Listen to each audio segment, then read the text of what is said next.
Alors voilà, nous accueillons aujourd'hui Françoise dans un monde sans limite. On est voilà dans le Vercors, donc un lieu magnifique pour faire ce petit témoignage. Et donc voilà, aujourd'hui on avait envie de vous parler d'un passage qu'elle a vécu qui est le burn-out. Je pense que c'est un sujet qui est hyper présent dans notre société en fait aujourd'hui. Mhm. Et au final, ben, en fait, en discutant comme ça de nos vies, on est venu à parler de ce sujet-là et Mhm. j'étais là, non, mais là, c'est pas possible, il faut absolument faire un témoignage Mhm. parce que ça peut aider vraiment beaucoup de gens. Et puis, souvent, on connaît pas en fait exactement comment ça se passe. C'est tellement tabou, c'est tellement Mhm. caché que voilà, je pense que c'est important aujourd'hui Mhm. peut-être de mettre des mots et de se libérer de ces choses-là aussi et ouais, de pouvoir se laisser vivre en fait ce genre de situation Mhm. ou prévenir ou guérir aussi. Mhm. Donc voilà, donc merci beaucoup d'avoir accepté ça. Merci à toi, Lynn. Donc bah déjà peut-être ma première question, Mhm. ça serait voilà euh, qu'est-ce que ça t'a apporté ou quel apprentissage t'en as retiré de cette expérience en fait qui a été le burn-out. Alors, je pense que la première chose que j'ai envie de dire, c'est que c'est le plus beau cadeau que la vie ait pu me faire. Mm. Quand j'ai vécu cette phase, si on m'avait dit ça, on m'avait dit un jour que je dirais ça, j'aurais ri au nez de la personne. Mais aujourd'hui, effectivement, je peux dire que c'est le plus beau cadeau que la vie m'ait fait. Mm. Parce que ça m'a permis de me découvrir moi-même et d'entamer la transformation pour aller vers la personne que je suis vraiment. Mm. Voilà, Ouais, pour résumer. merci. Et justement, un petit peu, si tu devais décrire, parce que tu as fait deux burn-out, Oui. c'est ça, juste pour qu'on Mm. puisse Mm. mettre le contexte. Et c'était il y a combien de temps environ? 5 ans. 5 ans, Mm. ok. Et voilà, ce processus, il a été quand même assez long. Mm. Ouais, Euh, très long. Ça a pris un peu plus ou moins combien de temps, juste pour qu'on puisse... Ça a pris 4 ans. après 4 ans. 4 ans, 4 ans à partir du moment où j'ai été arrêtée, Mhm. mais ça a commencé bien 1 an et demi avant. Ok, Mm. ok. Et donc justement, tu arriveras à nous expliquer un peu les phases Mhm. en fait que tu as eues ben, déjà avant, pendant Ouais, et après ouais. pour pouvoir voilà, Mm. comprendre un peu mieux quoi. Alors je dis ça a commencé avant, justement, c'est ce que je pourrais appeler là maintenant la préphase en fait. Mm. C'est là où tu commences à avoir des signes que tu n'écoutes absolument pas parce que tu es à fond dans ce que tu fais, Ouais. que c'est pas possible en fait de se dire ben non je suis pas bien, etc., etc.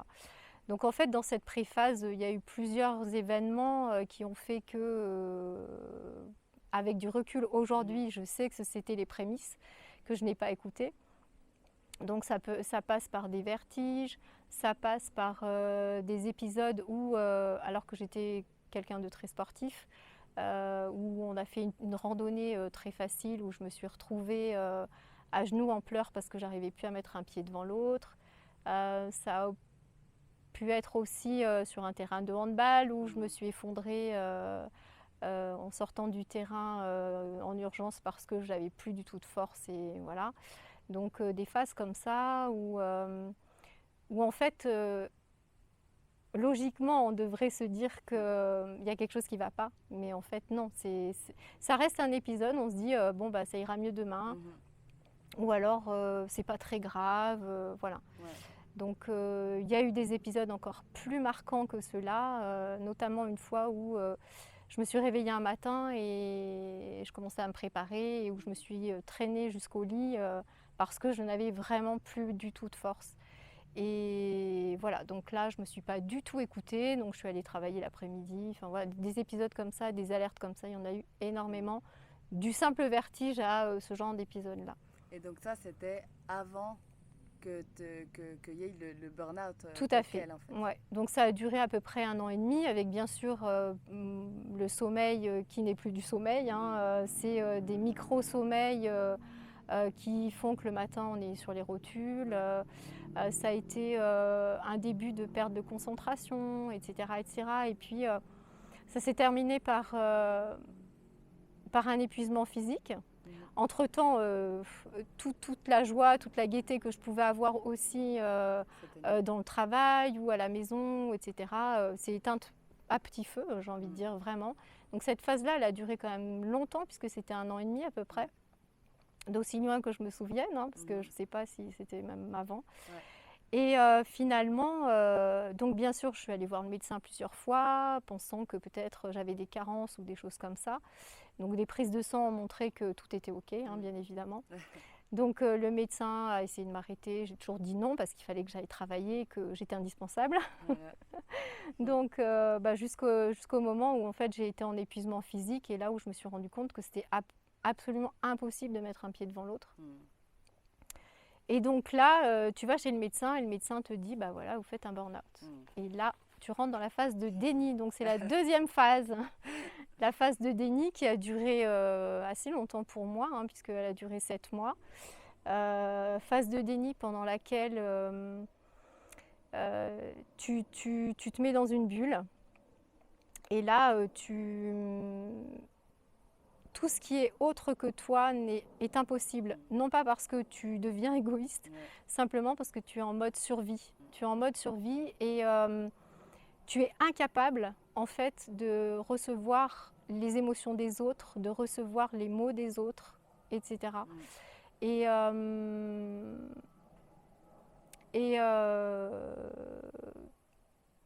tu te mets dans une protection. Tu as des envies de mourir par tous les moyens possibles et imaginables. Tu es prête à accepter tout ce que le médecin te propose pour pouvoir t'en sortir.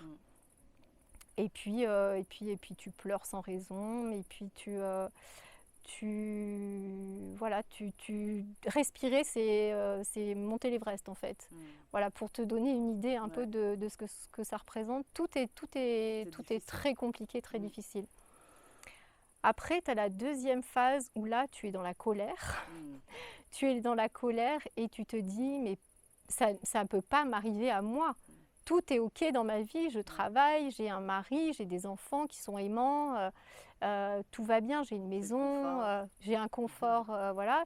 Et tu te dis, mais comment tu peux te laisser le droit d'être dans cet état-là? Donc là, c'est la phase de colère où vraiment tu comprends pas pourquoi, tu te sens minable, tu te sens faible. Et ça, c'est très très dur de te sentir faible. Donc il y a toute cette phase-là aussi qui est très très longue. D'où le mot tabou, parce que c'est justement en fait le burn-out est vraiment mal vu de Exactement. la société aussi. Et exactement. c'est dur d'accepter quoi. Oui, tout à fait. Et en fait, il y a vraiment ce côté où tu as ce mot-là qui est tabou.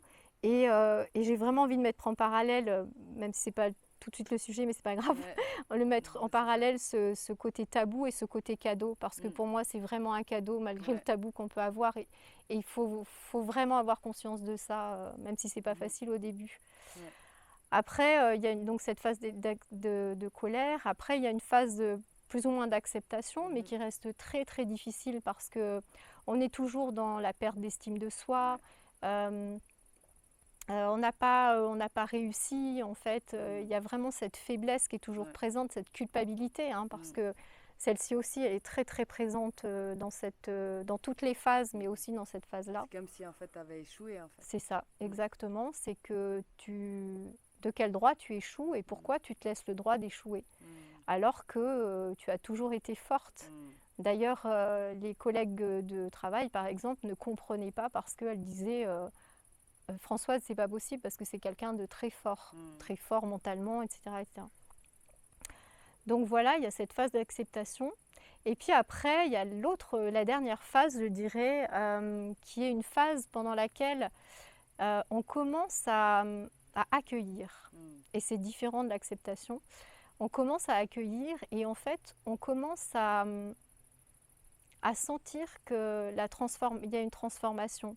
Pour moi, elle s'est faite de manière très, très en douceur. En fait. Enfin, ça n'a pas été un choc ou un mot ou quelque chose qui a fait que.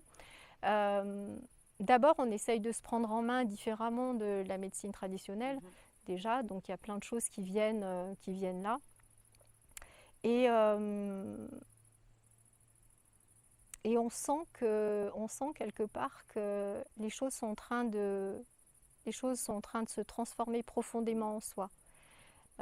Et là, on commence à se dire que c'est une période qui a fait qu'on se retrouve d'une certaine façon. Et ce qu'on parlait ensemble, c'était comme un deuil de soi. Oui, Et complètement. que cet accueil, c'est d'accueillir finalement qu'une part de soi est morte et pour laisser la place à un renouveau, si C'est je ça. peux expliquer comme Exactement, exactement.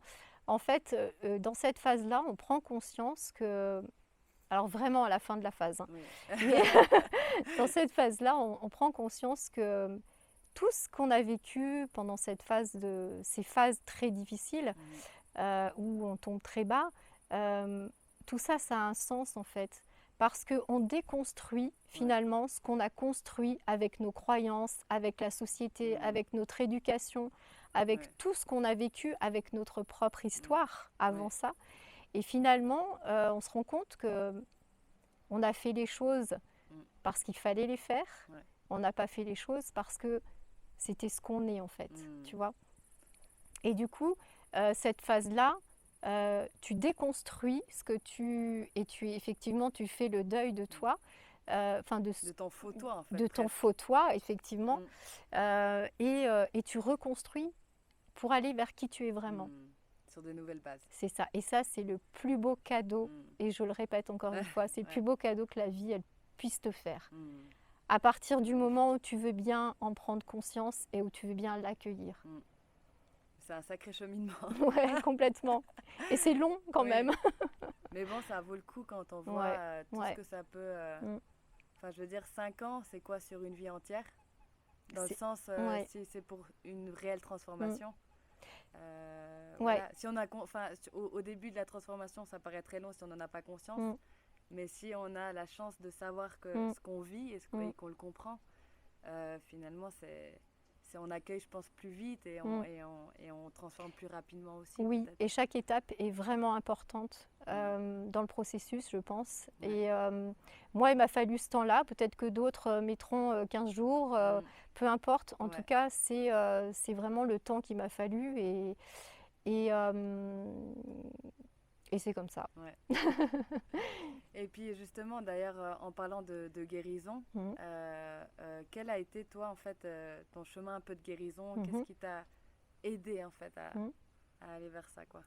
Alors j'ai commencé, comme je disais tout à l'heure, à accepter un peu tout ce que la médecine traditionnelle nous propose, hein, c'est-à-dire...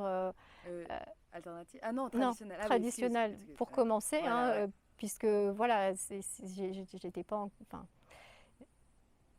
encore dans le processus d'aller voir les médecines alternatives, même si j'ai toujours eu recours à ça. Donc au début, on accepte un petit peu tout ce que la médecine traditionnelle nous propose, donc des médicaments, le psychiatre, etc., etc. Et puis petit à petit, dans ma tête, j'entendais des choses qui me disaient, une petite voix qui me disait méditation, méditation, méditation. Alors, j'avais jamais vraiment entendu parler de ça. Et puis, je me suis inscrite à un atelier de méditation sur plusieurs semaines. Donc, j'ai été formée à la méditation de pleine conscience. Ça a été le début d'une grande transformation. Et puis, j'ai aussi eu des séances de neurothérapie. Donc, il n'y a pas eu de hasard, comme je te l'ai expliqué. Donc, avec un praticien qui a procédé à ce qu'on appelle au détachement psycho-émotionnel. Donc, en 3 séances, on a quand même dégagé énormément de choses sur le papa, sur la maman, sur l'éducation, sur voilà, tout ce qu'on engramme en fait après la naissance, mais aussi avant la naissance. Donc ça m'a beaucoup aidée. Et puis l'hypnothérapie aussi qui m'a aidée aussi parce que j'étais agoraphobe, anorexique, que j'avais perdu 8 kilos en 15 jours. C'était impossible pour moi d'aller dans les magasins, faire des courses, etc. Donc ça m'a beaucoup aidée aussi.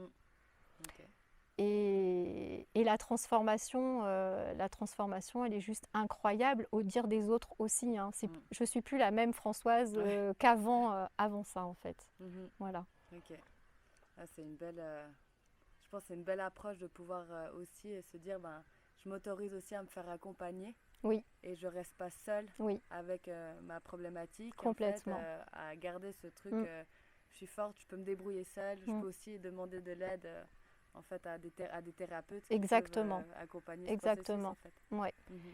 Je pense que de- on est déjà dans quelque chose où on reste replié sur soi. Mm. On est vraiment replié sur soi et aller voir des personnes extérieures qui ne sont pas de la famille, parce que Ouais. la famille est toujours là pour se soutenir, Mm. mais on n'a jamais envie d'entendre ce que la famille Ouais. nous dit ou nos proches nous disent. Par contre, quelqu'un de l'extérieur, lui, va amener un regard nouveau et puis Mhm. surtout, euh, Il n'y a pas il d'enjeu n'y peut-être. a pas d'enjeu, Mm. voilà, c'est ce que je cherchais comme terme, il n'y a pas d'enjeu.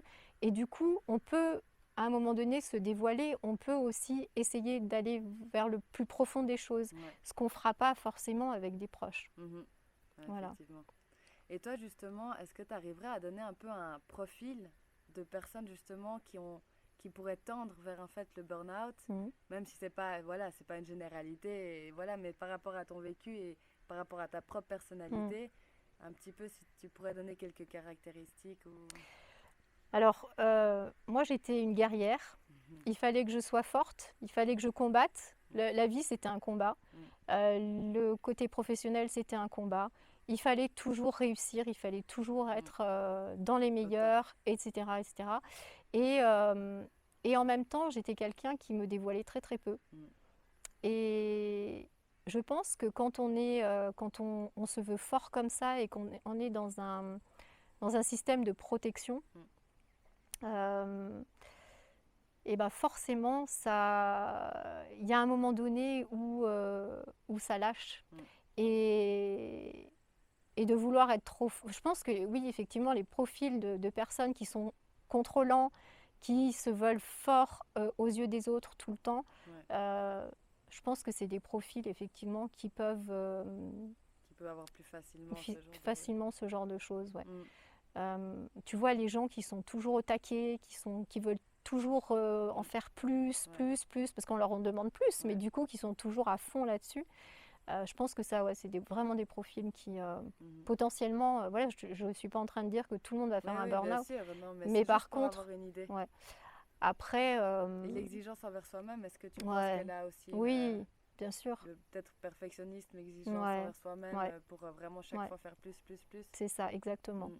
Tu as tout à fait trouvé les termes.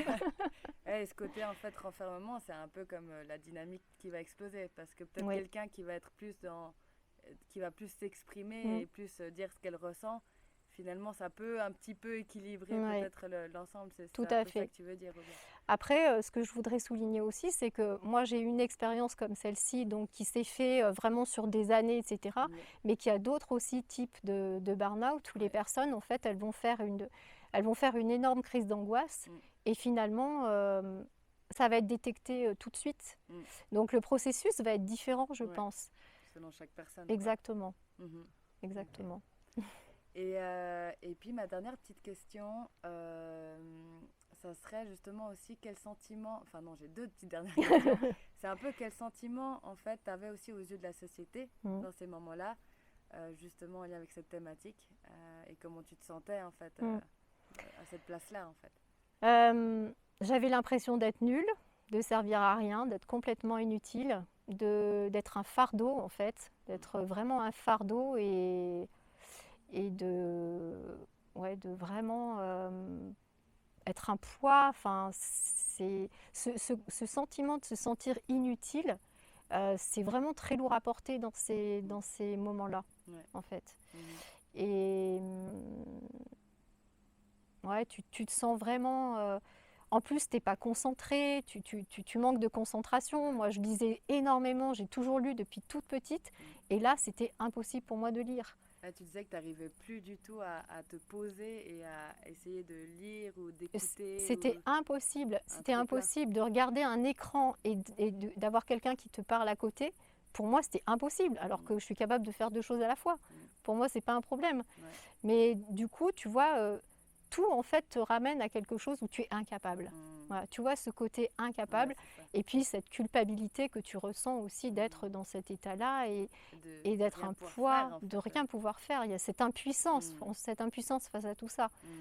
Et ce que je voulais dire aussi, c'est que dans le processus d'accueil, Mm. il y a eu des phases encore où j'avais le sentiment de replonger Mm. en fait. Et dans les autres phases, quand tu te retrouves dans ce moment-là, tu luttes, tu Ouais. luttes, tu luttes, et Mm. tu es en lutte permanente. Tu te dis, mais non, c'est pas possible, je Ouais. veux pas, je ne veux pas, je ne veux Je pas. veux pas retourner. Ouais. Et dans cette phase donc, où tu es dans l'accueil, tu te dis, ok, aujourd'hui, je suis fatiguée, aujourd'hui, je suis incapable de faire quoi que ce soit. Mhm. Bah, c'est pas grave. Mm. Demain, ça ira mieux. Je laisse passer ou je laisse. Voilà. Voilà, j'accueille ce qui arrive là, et puis ça ira mieux quand ça ira mieux. Mm. Mais ça prend du temps. Mais quand Ouais. tu arrives à cette phase-là, c'est génial. Mm. C'est génial parce que c'est là où tu es vraiment dans le processus de guérison. Mm. Clairement. Ouais, clairement. Et Mm. justement, donc, aux yeux de la société, tu as exprimé cette inutilité, Mm. ce truc d'impuissance, etc., d'être un fardeau. Mm. Mais justement, dans ces moments où de difficulté, à quoi tu t'es vraiment raccroché ou qu'est-ce que tu pourrais conseiller à quelqu'un Mm. qui vit ça, à quoi il peut se raccrocher juste en moi pour un premier temps, quoi. Mm. Alors, moi, j'avais ma famille hein, qui a été vraiment un soutien. Ils ont été d'un soutien, enfin, surtout Olivier, mon mari, qui m'a soutenue tout le long de cette épopée difficile pour lui aussi. Hein, j'en ai conscience maintenant, ce qui n'était pas forcément le cas pendant. Mais à moi, il y a quelque chose qui m'a fait énormément de bien parce que j'étais dans ma bulle, en fait. Ça me permettait d'être dans ma bulle et d'être dans mon espace à moi. Ouais. Et c'est l'ornithologie. Mm. Alors, ça peut être l'ornithologie pour moi, ça peut être quelque chose d'autre pour quelqu'un d'autre. Mais en tout cas, c'est vraiment un moment à soi et c'est un moment qu'on s'accorde. Et se l'accorder sans culpabilité, c'est juste magnifique. Et en fait, ça te reconnecte à qui tu es, puisque Ouais. c'est quelque chose vraiment que tu aimes profondément. Complètement, Et complètement. ça réajuste, en fait. Mm. Bon, bah, Complètement. magnifique. Est-ce que tu aurais encore un petit truc à rajouter Ce que je voudrais dire, c'est que alors ce témoignage, il n'était pas du tout prévu, Voilà.